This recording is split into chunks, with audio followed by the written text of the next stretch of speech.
Welcome to another business finance short problem solving lecture. We will now have a look at study problem 12-4 in page 412 from the 8th edition of our textbook. Here is a view of the problem. Let's go ahead and highlight some key facts provided in the problem. Footwear Incorporated manufactures a line of men's and women's dress shoes, and the average selling price of its finished product is $85 per pair. The variable cost for this same pair of shoes is $58, and we also know that fixed costs total $170,000. Now in part A, we are to calculate the break-even point in quantity, break-even point in pairs of shoes as a quantity.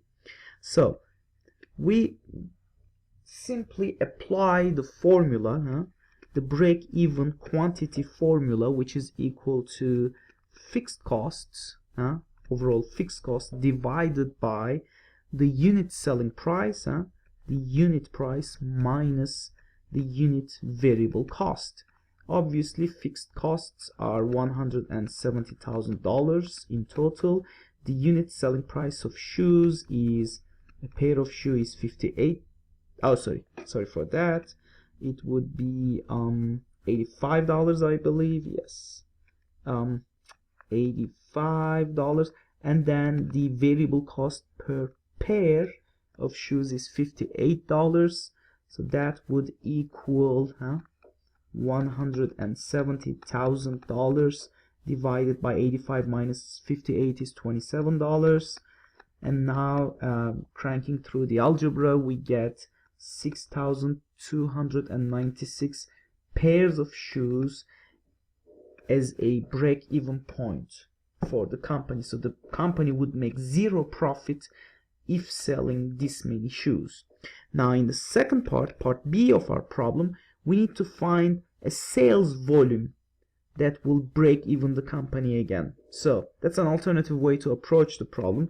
So the break-even sales is equal to fixed costs in dollar terms divided by 1 minus variable cost over sales price in units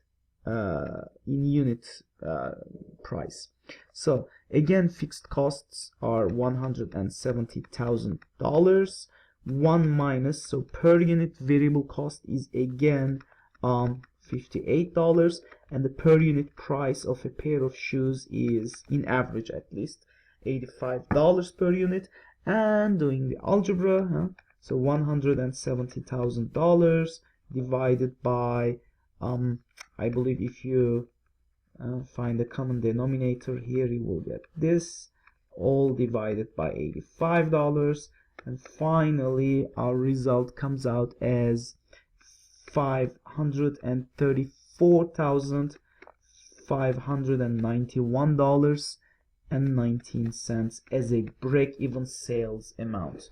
So with this amount of sales, our company is assured to break even.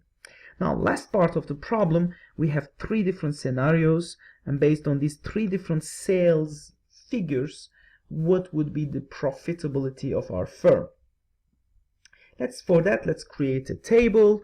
So we are going to reproduce an income statement from beginning to the end, and as a result we will see if the company is profitable and what is the profit amount in three different scenarios.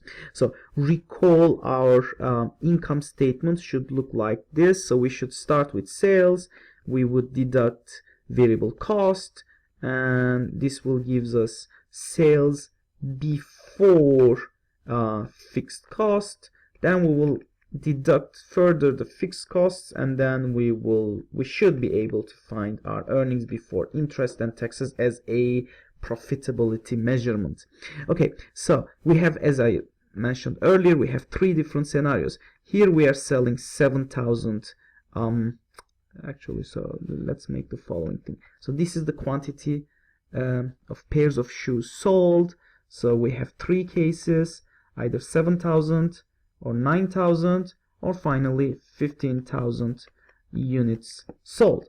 So when 7,000 pairs of shoes are sold, the sales price is $85 per pair. So therefore, total sales figure will be $595,000. Variable costs, recall that is $58 per unit. Multiplying it with the 7,000 units of sale, we would come across $406,000. So the difference will give us the sales before fixed costs, and it's quite easy to realize that this is equal to $189,000, and the difference between 595 minus 406 would be that. And fixed costs, as the name suggests, is fixed. So this difference now will give us our profits level of $19,000. Now let's repeat this calculation for 9,000 and 15,000 units of sale.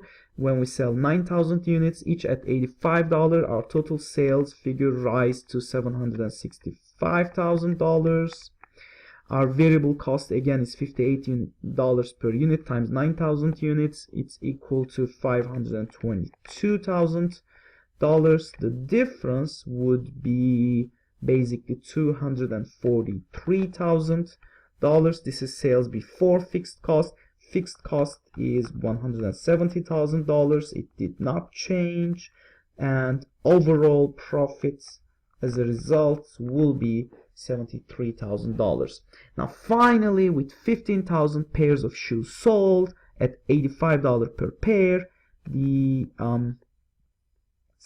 total sales figure would be $1,275,000 US. Variable cost again is $870,000, is $405,000, and fixed cost, as the name again suggests, it's fixed, and therefore our profit level is $235,000 US. And that actually solves our problem for 3 separate levels of quantity sales. So that's part C of our problem. One key observation that I would like to make before I conclude is that to observe the degree of operating leverage. The degree of operating leverage, recall, is relating our sales before fixed costs to earnings before interest and taxes. So this ratio here is almost 10. Here that ratio falls to basically 3, and now it's even now lower than 2. So degree of operating leverage is close to 10 here. Here it is basically roughly 3, and here it falls below 2. So you can see the degree of operating leverage decreases as sales figure increases. So this is kind of like an important observation to make. So this concludes our solution, and I hope you enjoyed this video.